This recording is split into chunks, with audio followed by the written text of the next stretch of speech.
Magandang umaga po sa inyong lahat at live mula dito sa Pag-asa Weather Forecasting Center. Narito na ang lagay ng ating panahon ngayong huling araw sa buwan ng Setyembre, September 30, 2025, ngayong araw ng Martes.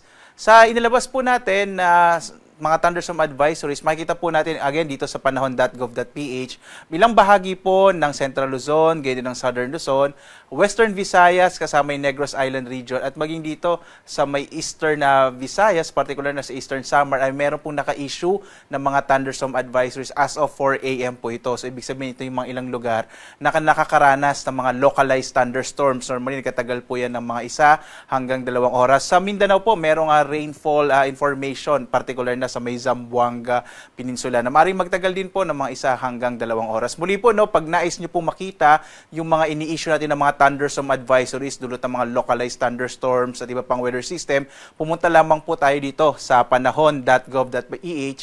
Makikita nyo po sa mapa kung saang mga lugar may naka-issue ng mga thunderstorm advisories real-time sa buong Pilipinas.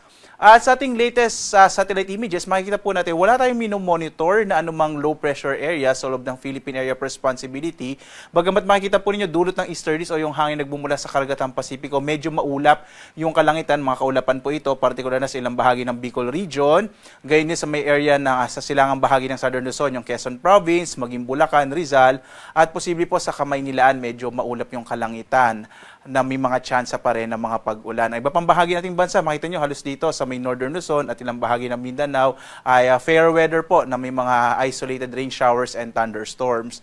Bagamat sa ngayon po, no, wala pa tayong low pressure area na minomonitor, makikita po natin may cloud clusters dito sa may labas ng Philippine Area of Responsibility. Imo-monitor po natin yan kung posibleng maging isang low pressure area sa mga susunod na araw. At sa ngayon po, wala pa tayong minomonitor na LPA or bagyo sa loob at labas ng Philippine Area of Responsibility.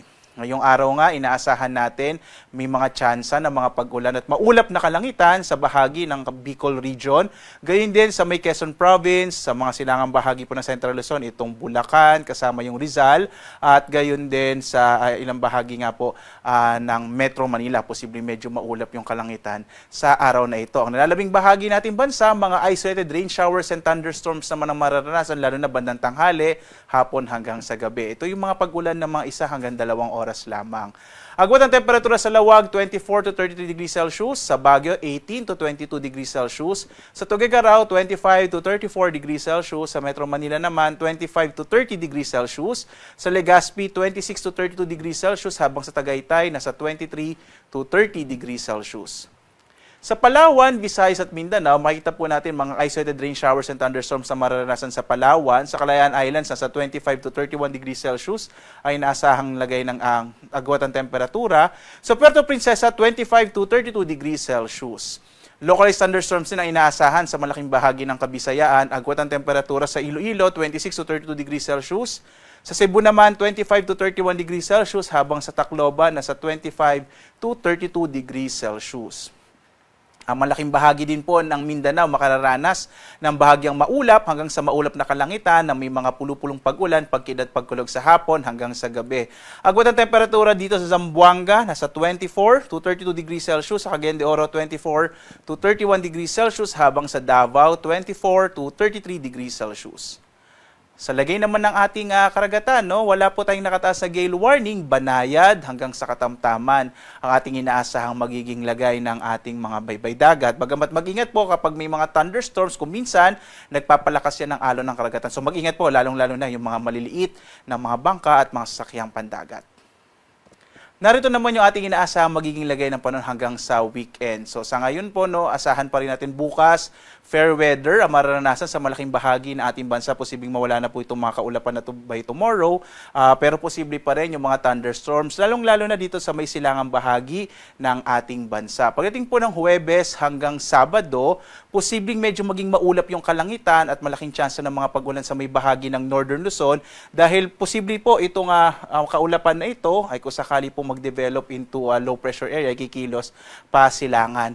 Meron po tayong isang weather product dito, or meron po tayong isang information, no, dito sa Pag-asa. Pag pumunta po kayo sa pag-asa.gov.ph, ito po yung tinatawag natin na Tropical Cyclone threat potential. Ito po yung potential na may mabuong bagyo sa susunod na 2 linggo. So makikita po ninyo, pag pumunta po kayo dito sa ating website, pag-asa.gov.ph, Tropical Cyclone TC Threat Potential, makikita nyo for September 29 hanggang October 5, posible nga po na may mabuong bagyo sa susunod hanggang bandang October 5 at posible po Central Luzon or Northern Luzon yung maging tahaki nito. So makikita po natin sa mga susunod na araw kung ito bang cloud cluster sa may silangang bahagi ng Philippine Area of Responsibility yung posibleng ma-develop into a low pressure area or maging bagyo din po. So again, kung nais nyo pong malaman kung may potential na bagyo in the next 2 weeks, punta lamang po kayo dito sa ating Tropical Cyclone Threat Potential na makikita sa pag-asa.gov.ph.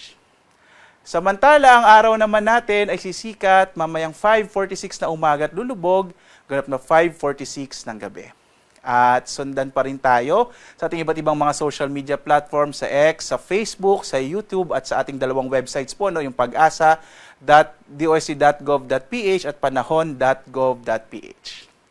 At live na nagbibigay update mula dito sa Pag-asa Weather Forecasting Center. Ako naman si Obet Badrina. Maghanda po tayo lagi para sa ligtas na Pilipinas. Maraming salamat po. A blessed Tuesday sa inyong lahat.